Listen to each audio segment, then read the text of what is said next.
Well, the State Department confirms the deaths of 30 Americans following the Hamas assault. 13 remain unaccounted for. And today, the FBI warned about lone wolf attacks in this country, noting the best way to stop that is by tips from the public. CBS's Skyler Henry is at the White House tonight with more on that. Skyler.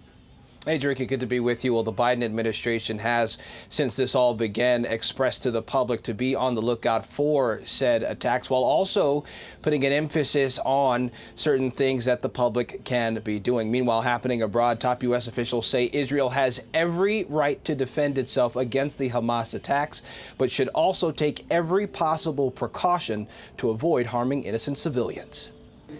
Secretary of State Antony Blinken met with Egypt's president Sunday, the latest in a series of high-stakes talks with the leaders of several Middle Eastern countries, keeping an eye on the Israel-Hamas war.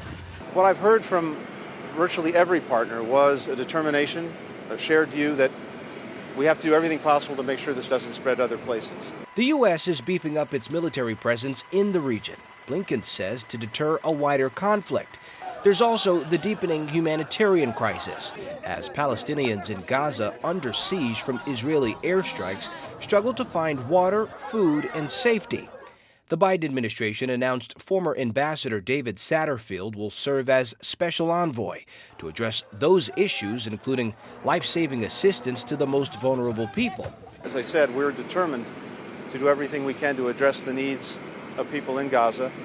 Civilians should not have to suffer for Hamas's atrocities. Blinken also said a gate between Gaza and Egypt would be open to humanitarian aid. And Skyler, Senate Majority Leader Chuck Schumer, who is in Israel, has said he plans on leading the effort to get more funding to the country. But how does that work without a House Speaker?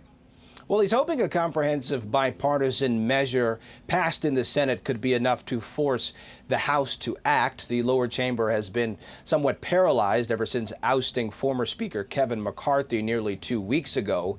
House lawmakers now have scheduled a full vote for Speaker this Tuesday. Jericka. Okay, Skyler Henry at the White House tonight.